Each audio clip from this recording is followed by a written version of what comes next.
It is time now for today's Strawberry Letter. And if you need advice on relationships, work, sex, parenting, and more, please submit your Strawberry Letter to steveharveyfm.com and click Submit Strawberry Letter. We could be reading your letter live on the air, just like we're going to read this one right here, right now. And you never know, it could be yours. It could be yours. Buckle up and hold on tight. We got it for you. Here it is. Strawberry Letter. Thank you, nephew. Subject: if I don't do it, he will leave me. Dear Steve and Shirley, I'm 29 and my husband is 30 and we got married 4 months ago. Our wedding was one for the books and he was perfect until 2 months ago when he tried to have sex with me 3 times in one day.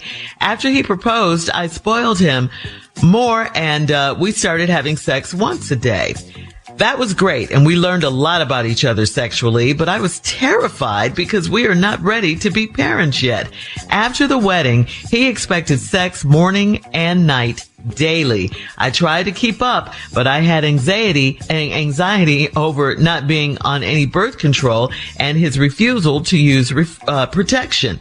He said he didn't care about having a house full of kids, but there's no way we can have a baby with our current salaries.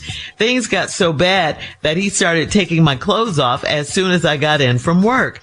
I'm worried about getting pregnant, so I cannot concentrate what's going on. Luckily for me and my sanity, our lease was up, so I have been staying with my mother for the past 2 weeks and he's been staying with his mom. My mom lectured me about not staying with my husband for 2 weeks, but I told her I need a break. She has always advised me to give it up when he wants it and wherever he wants it. She said that's how she was married for 29 years. I decided to tell my husband exactly how I'm feeling. His response was just like my mom's. He said that as his wife, I'm supposed to please him, and if I don't enjoy sex like he does, then we don't need to stay married. I don't like how he said that to me, but I get it. I'm willing to compromise with him, but if I fall short on the amount of sex he gets, will he cheat? Am I a newlywed fool? Wow.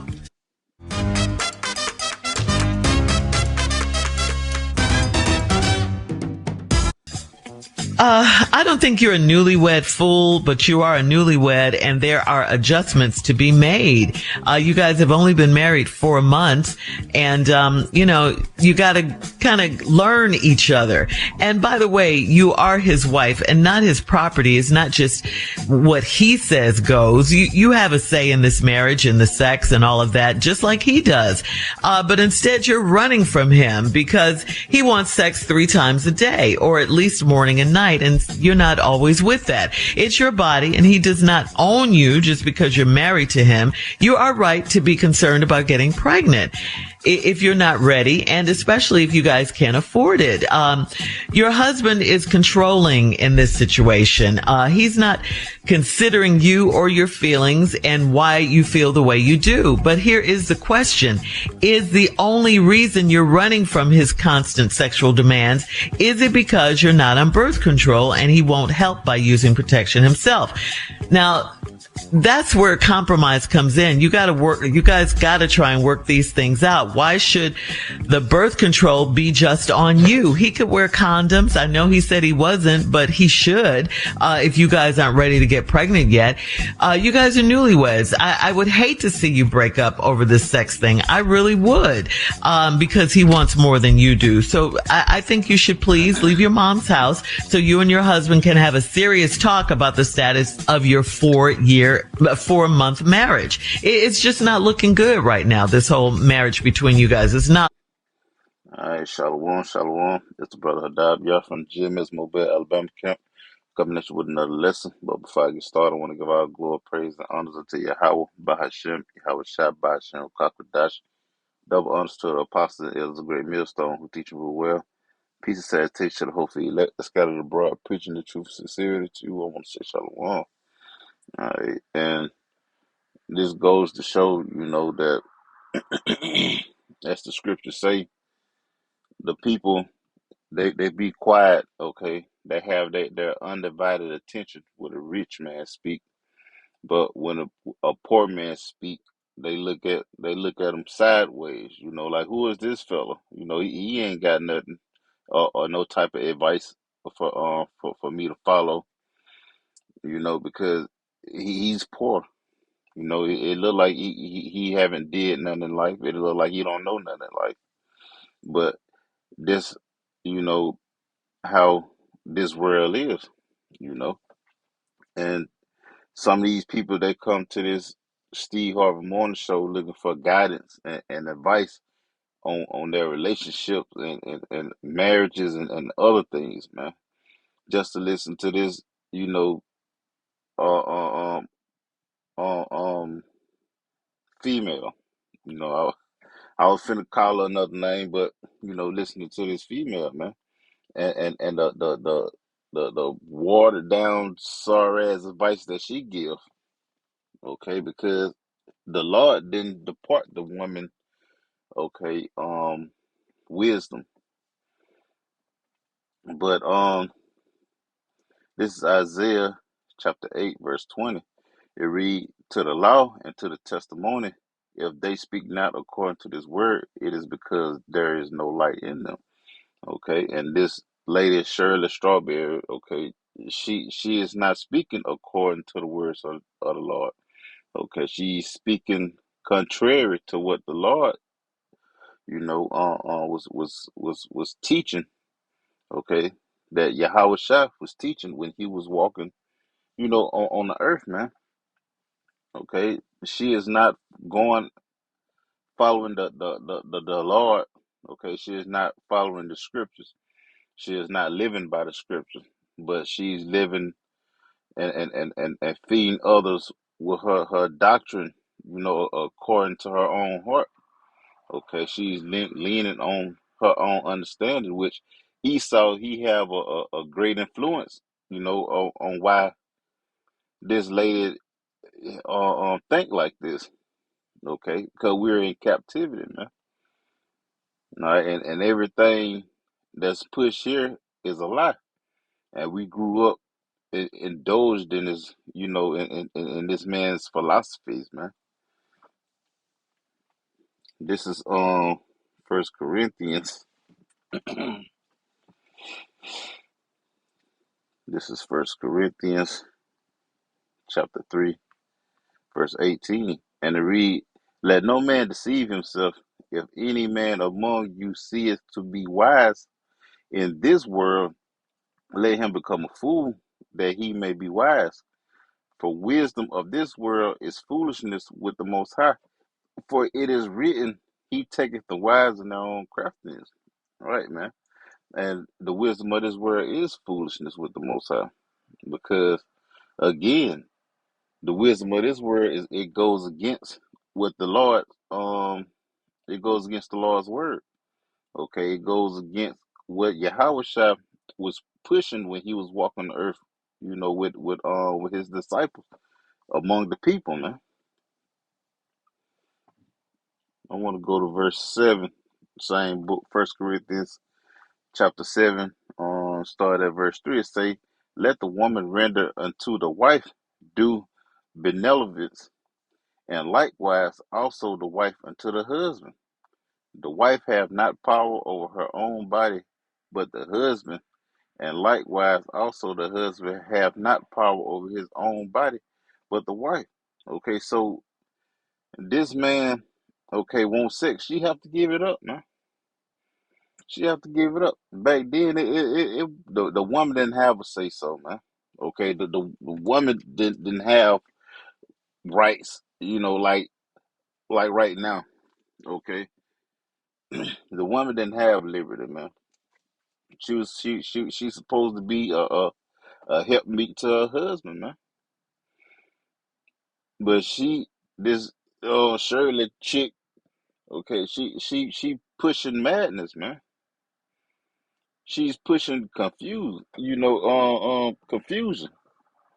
which ultimately is gonna break up their marriage. Okay, because for one thing, women here are westernized, man. Okay, they so big to holler about cheat this and cheating that and another woman and all that. But a man can have multiple wives, man. You know that'll be a sister wife for you. Everything won't be on you. This man wants sex 3 times a day, and you ain't ready to give it to him because you're afraid of getting pregnant. Okay, well he go to his other wife and get it. But Esau switched up, changed the laws, man, and now we're at this situation. A man having one wife, and she is all out of order, man. The woman is all out of order for the most part. Now it's some that are out here better than others, but as a whole, they all out of order, man. Okay, they do not follow, okay, the wisdom, knowledge, and understanding of the scriptures. Okay, they don't follow the law. All right, they don't look up to their husband as if he was their lord, man. Yet they look up to him as he a stranger, somebody,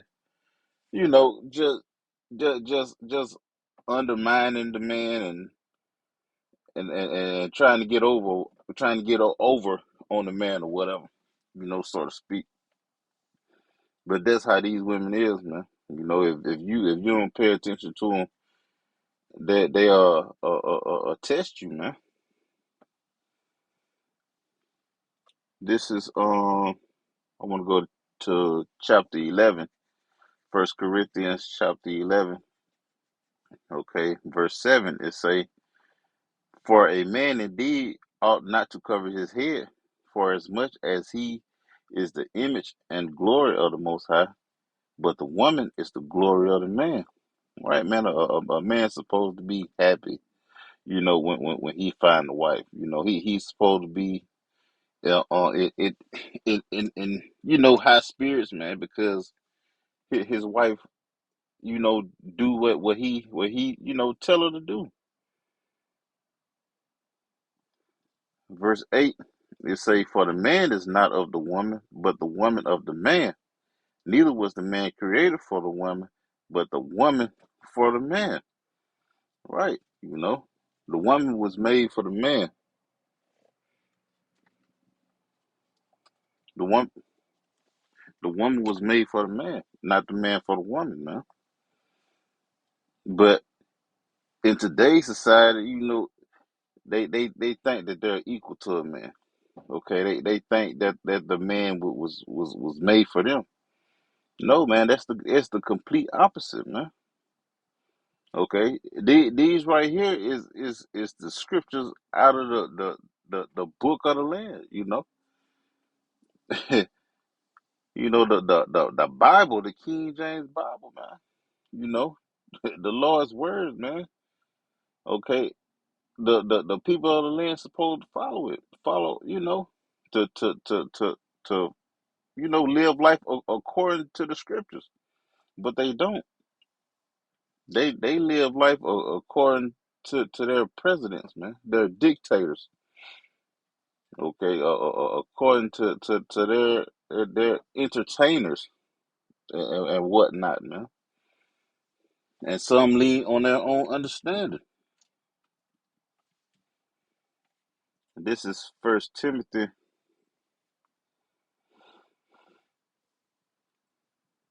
chapter 2, uh, verse 13. It say, "For Adam was first formed, then Eve.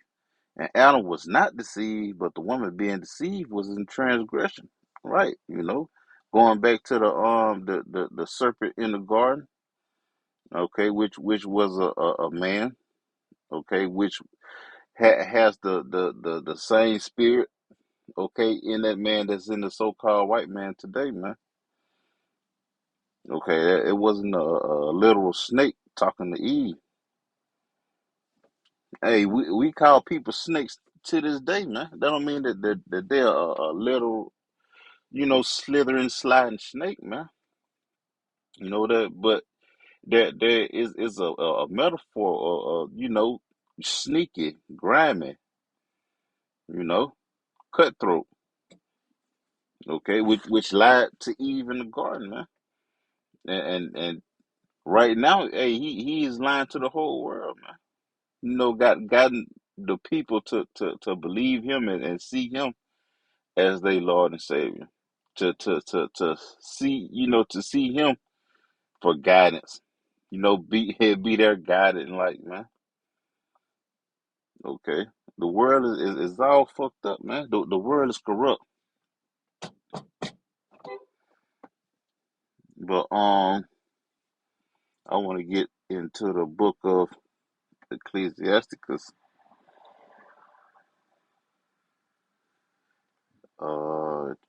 chapter 25, verse 23.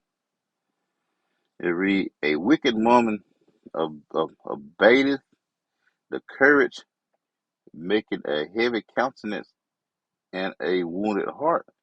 A, a woman that would not," let me read that over. Ecclesiasticus 25 and verse 23. It reads, "A wicked woman abateth the courage, maketh an heavy countenance and a wounded heart. A woman that would not comfort her husband in distress maketh weak hands and feeble knees." So you closing your legs, all right? You chopping the sheep, so to speak. Hey, this right here is gonna cause him to go out and find it somewhere else. Okay, at this point, okay, my wife won't let me be a man. My wife won't let me feel like a man. Okay, well, I'm gonna go to another female, and get the desires I'm looking for, to get the pleasure I'm looking for, man. And she writing her letter to this, this morning show, looking for guidance. They steering her in the wrong direction, man. Verse 24, it say, "Of the woman came the beginning of sin, and through her we all die." And that's what this Shirley chick is pushing, man. Okay, she pushing a lifestyle that's contrary to Yahweh Shem Yahushua. Okay, which ultimately gonna get her and that individual that wrote the letter destroyed, man. But they hollering about that they're God fearing. No, you're not God fearing, man. You don't know the Lord. You think you do. You know, you listen, to Christianity. Got you fucked up in the head, man. Hollering about he doesn't own you. Yes, this man do. Well, he's supposed to. Matter of fact, same book, Ecclesiasticus, chapter 36 and verse 24. It read, "He that getteth a wife begetteth a possession." A possession, meaning his. She belonged to him. So how you gonna sit there and tell this female that that she don't belong to him? It's not his body. You can do whatever you want to do with it. That's madness, man. The guidance she looking for is gonna guide her right out of a marriage, okay, into a divorce, okay, and on to the next nigga that's gonna be looking for way more than her husband was looking for, man. The next nigga might try to set her out, with his homeboys or some shit.